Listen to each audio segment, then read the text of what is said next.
Hey team, welcome back to another episode of the Intentional Agribusiness Leader. You are in our CEO and President's season here in April and May 2024. I'm excited today to have this conversation with Ryan Hassebrook from ServiTech. Ryan, thanks for being on with me, man. Yeah, it's a pleasure, Mark. Thanks for having me. So we go back a little ways. I think it must have been what 2008 when you were or 7 or 8, right? Yeah, When you were somewhere in state there. Yeah, FA. I think Yeah. 2000, well, actually further back than that, 2005. Yeah, so it's going back a ways. So ran into Ryan when I was doing state FFA officer training back in the day in my early training career, and came across him, and we've had I've had the pleasure of being able to stay in touch, and he was actually one of the 6 participants that showed up to the very first event that we ever ran in Omaha now a decade ago. Yeah. Yeah. So Yeah, I was thinking about that as I mentioned. My oldest daughter was born the week after, and so I remember. I mean, obviously the content and the experience was good, but I also remembered thinking, man, if I get a call, I'm just going to leave here pretty quickly. So, yeah, but it was a good experience. So almost 10 years ago. yeah, absolutely. Well, and a lot has happened. So I'm looking forward to catching up on some of that because at that point in life, you were fairly early on in the career as a territory manager, I believe, or a sales rep in an area for AgriGold, and now you're the president of ServiTech, which is all over the place across the high plains. So congrats on the growth. I'm excited to learn how that all took place. But let's start off with our usual question, Ryan, which is what does it mean for you to be intentional? Yeah, no, I appreciate that, Mark. And again, thanks for having me. We at ServiTech, we talk a lot. We're a data-focused organization and providing service to growers. And so we talk a lot about not being able to manage what you don't measure. And Mm-hmm. so for us, being intentional about things means we put a measurement to it. We believe we follow a strategy and we've got a strategic plan that we try to implement throughout. And so there's strategy, there's tactics that go to help us accomplish that strategy. But ultimately, if we're going to be intentional about it, we've got to have a measure as well. And so those are the 3 key parts for us as far as being intentional about what we focus on, how we do it, and then how are we measuring what success looks like. Mm-hmm. Wow, fantastic. It takes a lot of work, doesn't it? I mean, to really be that intentional about all the little things that you measure. Is that something you guys build into business process? Is that just the standard for what happens in the organization? How do you make sure that shows up? Right. I'll take a step back and say we don't have it entirely figured out. We Mm-hmm. began this journey with our strategic plan in the July rather of 2022. So I stepped into the CEO role in May of 2022. And so in July, we engaged in a planning process with our board. We follow the balanced scorecard framework for strategic planning. There's 9 steps that kind of go with that. I think the thing for us that we have really tried to be thoughtful and again intentional about is recognizing that the strategic plan it's a living document that we meet once a year to review and talk about it, but we got to live it every day for it to be meaningful. Otherwise, that time is wasted. We are still not 100% there yet. I benefit from having the model of some board members that have been down this process and they're 10, 15, 20 years down the line in theirs. Mm-hmm. We're not there yet with ours. I mean, we're still very much wanting to work on alignment and making sure that company goals and all of the different strategies also align with individual job descriptions and job performance Mm-hmm. and some of those kinds of things. We've got a lot of measures in place, and we talk about those measures and why they're important.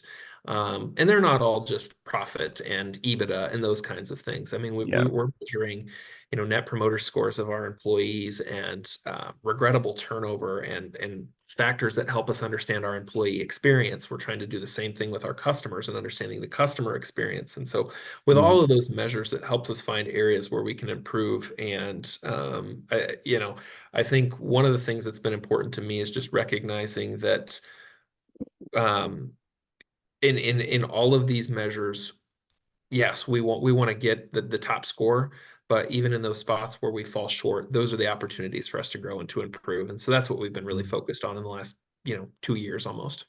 Yeah. Wow. That's so I love the way your brain works and picks problems apart. Because we can see the big thing challenge that we have before us, right? Which ultimately is having everything aligned, right? And you've got Right. your whole plan coming together, recognizing, hey, we're 2 years into this thing, not even, right? You're a year and a half in the Right. Right. thing. Of course, we're not going to be there yet, but these are like the little things that we get to go to work on. We're looking for those little indicators to be able to uh, apply that strategy to be able to move forward. Absolutely. I Yep. I Yep. appreciate the level of intention going into your thought um, Yeah. around these things. Is that something for you? Is there natural talent there? Is that something that your brain gravitates to? Is that a learned experience that in order to do this job, you've figured out, hey, I got to be able to do this well? How did that manifest for you? And Ryan, what the reason I ask is I'm thinking about somebody who's 10 years back in their career from where you are now, Sure. in the last decade, gone from sales, from a territory sales manager to now being the CEO of a fairly Sure. sizable company, 170 employees, right? Yeah. Yeah. I Um, mean, I think markets both. You know, I think about like, and for anybody who's kind of thinking about what does that journey look like, I would encourage you to spend some time in introspection and understanding yourself and then understanding others. And so, whether that's with the Gallup Strengths Finder or any of those different kind of personality types of traits and tests that are mhm, out there, we internally in our company, we use a tool called the Culture Index. mhm, And I think between Gallup and the Culture Index, and so understanding, yeah, I do have a natural, I guess, proclivity toward strategy and strategizing and those kinds of things. But then I also recognize when you spend a lot of time thinking on strategy and at 30,000 foot, mhm. there's things that are happening on the ground that, yeah, I recognize I have situational attention to detail. I can be very attentional and, attentive to detail Mhm. in situations, but there's plenty of them where I'm like, I don't know. And so, I think spending some time to understand where your strengths are, and then really trying to emphasize those. I mean, I do genuinely believe in, the Donald Clifton thinking that you can manage weakness and soar with strengths. And so, I mean, I know where weaknesses are for me, and I try to have team members that we can round those types of things out because, yeah, I mean, I recognize where some of mine are, and I'm not going to spend a ton of time trying to improve upon those because I know I can accomplish more focusing on those things that I do better. Sure thing. I've had a lot of organizations give lip service to the focusing on strengths and mitigating for weakness and things like this. How are you guys trying to bring that to life? Are you doing those assessments with all employees and then trying to Yeah. help train to that, or how are you guys doing that? Yeah, so as I mentioned, and I don't want to do a sales pitch here, but we use a tool called the Culture Index, and there's a number of them out there that I think, any business, once you get past a certain threshold, whether that's 50 employees or whatever, I think it's worthwhile to have a tool to help you understand your staff to understand you. And so, like I said, we use the Culture Index. There's a couple of different things that we use that for. One is for staff to understand just what makes them click. And I think that understanding is important. And then we try to utilize that to make sure defining what success looks like in a job role, and Mm-hmm. then we try to align personality and the person to that job role. So every applicant for us takes the culture index. It's not the end all be all, right? Like, we're not going to not hire the right person because their personality profile didn't match what we thought was successful. I would tell Right. you, some of my best hires have been ones that weren't close matches for a job because we didn't have conceptualized what success was correctly in the moment. But we do use that. Like I said, all of our hiring managers at this point have been trained on it. Mhm. We use it with new hires. We use it with staff. We try to talk about it during reviews, just in understanding too, reminding sometimes, hey, part of the reason that this person or this personality or these dynamics are playing out is because this person's personality thrives on this one thrives on that. Like, here's how we can navigate the center ground. So Yeah. we've really tried to work through that. And again, it's always a growing process. We don't have it entirely figured out, but it's been a useful tool for us. Yeah, that's good. If you could just distill that into one or two benefits for your business, I do want to make a sales pitch out of it because I think it's fantastically intentional and more people should be doing stuff like this, whether it's this or something else. Sure. So what would be the top one or two benefits you guys are getting that are affecting your business? I think better, um, I'm not going to say manager. You manage projects, you lead people, but better leader interactions with staff members. I think, like I said, when our staff leaders understand how to better interact with their staff and motivate and challenge, that piece for us has been essential.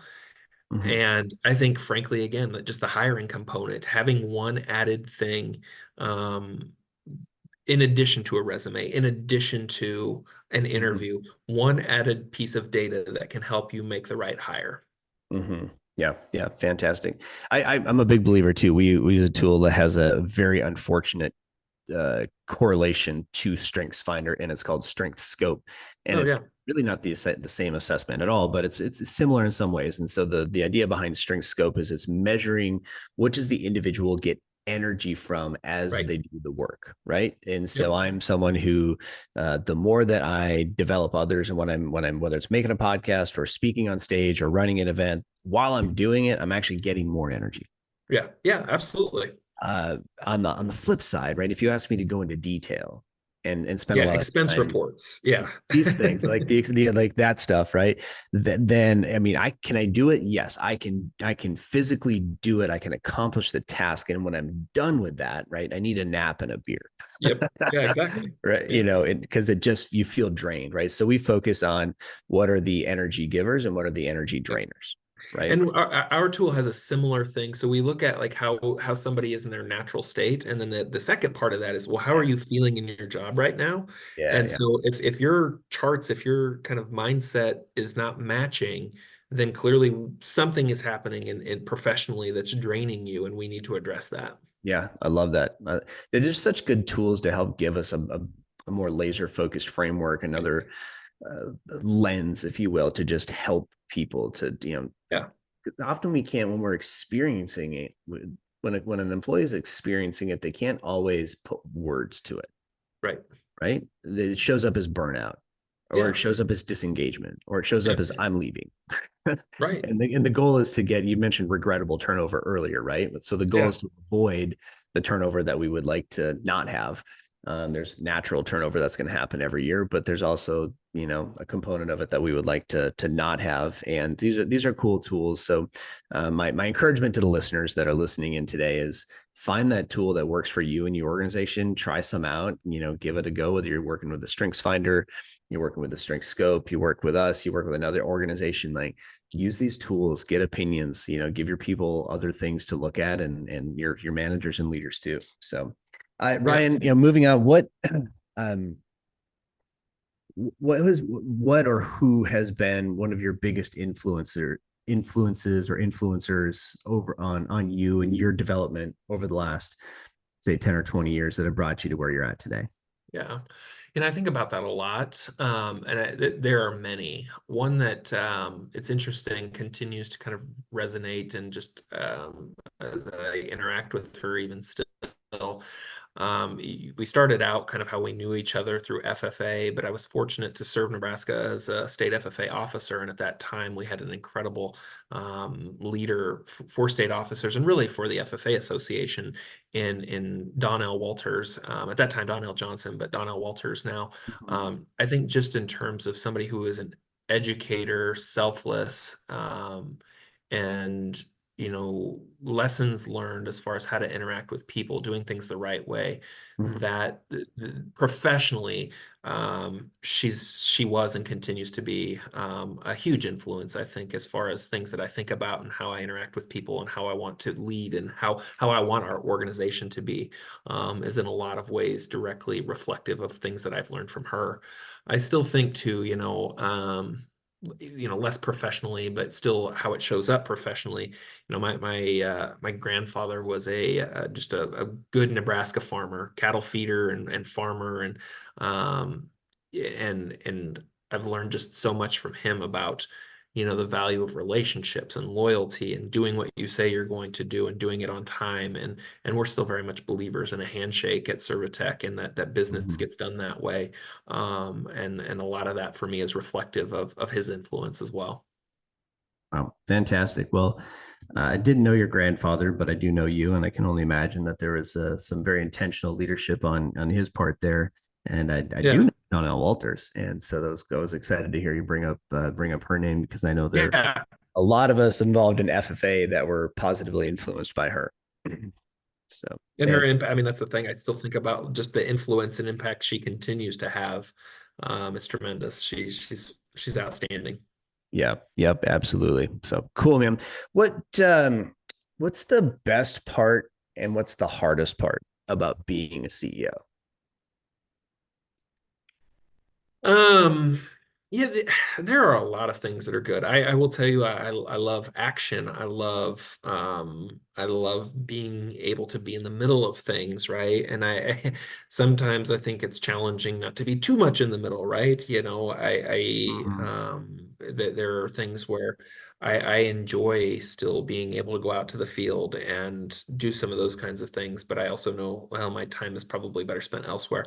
But all of that being said, I enjoy just the interactions with our staff. We've got an incredible team. I enjoy so much about what we do at ServiTech, and our mission and what we try to accomplish daily. And so it's a lot of fun to be able to represent that to our staff, to our Mhm. customers, to our ownership, to our board of directors. So all of those pieces are a lot of fun. Um, what's challenging, and I still share this, and sometimes it still gets me. Everybody's been a part of an organization, and they always say to themselves, if I was in charge, here's what I do. Mhm. And I certainly remember having some of those similar thoughts, and then suddenly you're like, oh shit, I am in charge. And it's not as easy as I thought it would be when I was saying all of those things. And so I think the challenging part to me is, um, and I'm not saying it's not fun, but it's finding the balance of, well, there's a reason that maybe I didn't understand at the time for why these things happen this way. I'm not saying that we can't continue to change and evolve, but it takes a process. And so for me, like the challenging part is finding that balance of a velocity of change without Mm. it feeling erratic or being scary, or because there's a group of employees that, as you change things or as you try to grow, as you try to evolve, that it can be disconcerting and discomfortable for them. And so, like I said, finding that balance, and then just the fact that at the end of the day, and I believe this, right? Like it's all my problems, and so whether it's simple things like an intern was out on a field with their four-wheeler when it was too wet, and now we got some ruts and an upset customer, to some of the bigger things. At the end of the day, all of that is still my issue and my problem. So Mhm. just the magnitude of that at times can be challenging too. Mhm. So how do you handle that? How do you shoulder that? Right. I mean, that's one of the things that I think all leaders struggle with. I know I've been challenged with it at the end of the day, man, when it's payroll time, like that's on you. Like you got to make sure Right. when when it's the little, mistakes that people make, like that will get reflected on you. You know, Yeah. Which, I will tell you, again, I don't be the first to admit, I don't think I have it all figured out. There are any number of days where I feel stress or anxiety or any of those kinds of things. But I do know, um, I've got a good team of leaders at ServiTech that I can rely on and delegate and trust that when we agree that something happens or needs to happen, it's going to get done and they're going to execute.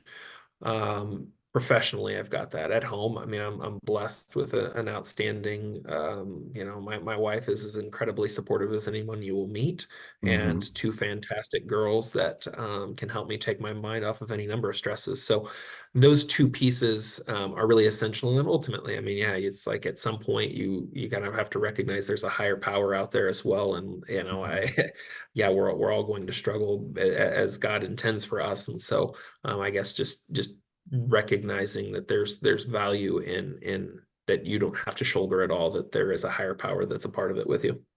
Mhm. Wow. Well, great answer to that. And then, there's one thing I hope that people take away from the season where we focus on CEOs is that we see that CEOs running these companies in agribusiness are people. Yeah, yeah, that yeah, they're human people. They're also a dad and a mom and a son and a daughter, a husband and a wife, and they they struggle with the weight of this. One thing that I think people often think that leaders have it all figured out, right? We elect these people to high positions of leadership serving our country, or they earn their way into a role as the CEO or a vice president of a company, and the assumption is this person has it all figured out. And at the end of the day, right, the leader may be just a few steps ahead of where the people are, the team is, only because they spend maybe more strategic time.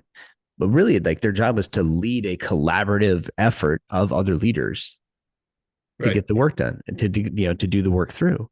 And I think there's a misconception, right? Often, Yeah, because we have this happens in almost every company that we work with. In our work, we end up working with a lot of field staff. We also work with those that are in the leadership roles, right? yep, We're unique that we touch both sides of that. And so what happens often is we become the middle person or the middleman between the conflict that arises between field staff and the head shed, right, right? right. And your field staff, I'm not saying your field staff, but the field staff often will call it that, right? They call it the head shed. Yeah, you know, and the and there guy, the powers that be. Yeah, it's an interesting, right? And I think we're sort of maybe programmed to do that, or maybe there's a natural proclivity of humans to look at something I can't control, so I make a story about it, or whatever the case may be. And what I would love for people to understand, and being able to hear these interviews and see these interviews, is like, what, Ryan Hassebrook is a man, is a human man, a God fearing individual that happens to be in an important role, in the shepherding a company that houses 170 people, yeah, right? And has a bigger impact across many, many farms beyond that, right? And what a absolutely. big responsibility that is. And at the same time, like, hey, we're just normal guys Yeah. and normal gals, in these roles as well. So And I Mark, you touched on something there that to me I think is important too, and that like we have hierarchies of leadership, at least at ServiTech, and this is kind of my thinking. It's like, yeah, we have hierarchies of leadership because we have to. Just Mhm. it's important, but I have no fear of any dialogue with anybody, and also coming in recognizing where my maybe I don't recognize it at first, but recognizing that I have blinders and maybe I don't know where they are, and then having somebody who can help tell me where they are, and so I'm good with that. One book that sticks with me, and I think for listeners out there, if they're going to read something, if they've not, Patrick Lencioni's Five Dysfunctions of a Team.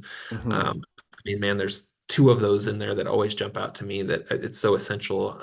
The fear of conflict and then avoidance of accountability. And I have no fear of intentional, thoughtful, constructive conflict because I think Mhm. ultimately we need it. And so I love to hear. I've joked a few times that just with leaders or other staff members, it's like if somebody has a problem with the man or you know what I mean, the head shed, like I want to know, like I'm my cell Yeah. phone is out there. Let's talk. I'm not gonna hear. And there are times where we make a decision about something, we get some feedback a month and a half down the line, and we're like, you know what, that is right. Let's pivot a little bit here. And I can think about several different instances where we've done some different things where we thought we had it figured out. We get feedback from staff that were disgruntled, and we're like, yeah, you know what, they were right. We're going to pivot and do something about that concern. So Right. I think there's just a lot to be learned. Hmm. Yeah, absolutely. You mentioned Lencioni's Five Dysfunctions of a Team. Great book. Everybody in a leadership role or wants to be in a leadership role needs to understand this. Definitely get a copy of that or listen to it on your next drive. What Yeah. other resources would you recommend, Ryan, that people be peering into, listening to, reading, ordering right now? Oh man, there's so many of them out there. I will tell you, one of my staff members is former Air Force and still is in the Guard, and so he absolutely loves like Jocko Willink, the Mhm. extreme ownership and some of those kinds of things. I am with you. I'm a big listener of podcasts. I'm a big listener of just informational type things when I'm on the drive. There's an app out there that I would strongly recommend. It's called Blinkist. Hmm. Um, and so essentially, I mean, it's like Cliff Notes, if you will, for basically, I mean, any number of books out there, but they kind of distill books and things like that down into it's what they call blinks. But usually within 20 minutes and a drive or 30 minutes, you can get really kind of the key concepts. And I find myself listening to those and then going back and jotting things down. Hmm. Spend a lot of time in the vehicle. But yeah, the Blinkist app is an exceptional one for finding content. And then I mean, it's like anything, they get algorithms and start recommending different things to you. So Hmm. yeah, it's been a fantastic app. Yeah, very cool. I love that. Jocko has definitely been recommended. I think I've said this a number of times now. It's probably our number one most recommended book on the podcast. Yeah, I think what I'm going to do is just go get an affiliate link for Echelon Front for his leadership company and start and start making some bank off of all the recommendations he's got from listeners who have recommended that book. But it's definitely a great book. I mean, all the it Jocko is. stuff Absolutely. is really good. Blinkist is a cool resource. And with that in mind, a little plug here. The Thrive Today app actually now has, as of the viewing of this podcast when it's live, we'll have basically we're creating a warehouse of a repository, if you will, of great content. So in our app, we're actually able to house the Jocko podcast as an example, Yeah. and so actually sort through. And so we're curating content that we think is relevant to our listeners and our the participants of our programs, and saying, hey, rather than have to go search the internet, we put it all here. Yeah. And then we take recommendations from our folks as well, and we load those things into our app. So it's the Thrive Today app. You can download it in the store and get a free account, which is kind of cool, and get Cool. access to Well, some that's pretty great. cool training. Yeah, absolutely. So with that, Ryan, this has been a fascinating conversation. There's so much, and I think we could pick apart any one of these things and go super deep on it. But I'll leave it to you. Any last thoughts, considerations, or encouragement for the listeners of the Intentional Agribusiness Leader podcast?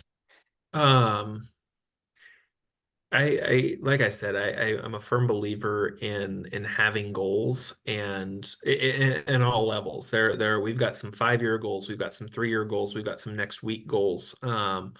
But one of the things that for me has been the most fun in this role is being a part of setting some goals and then celebrating the hell out of accomplishing those goals. And I think just in we talk a lot about having a winning culture and as a sports metaphor, yeah, I would love a Hail Mary, but we don't need it. Let's get the first down and let's get the next first down. And if we have to Mhm. settle for a field goal, so be it. We'll get some points on the board. But all of those little things are about creating a winning culture, and so much of it is about celebrating those successes and the little Yeah, things and taking the first step. So that's what we really try to emphasize. cool, man. I love it. That's great. Fantastic advice. And guys, check out ServiTech.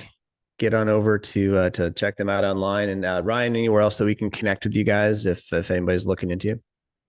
Yeah, I mean, Facebook, we've got a website, obviously. You can find us on LinkedIn. We've got a YouTube channel.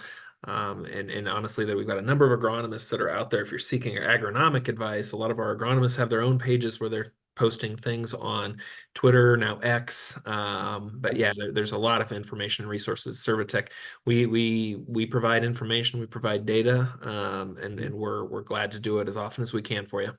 Awesome. Fantastic, man. Well, thanks for being on here. This has been fantastic. Yeah, thank you.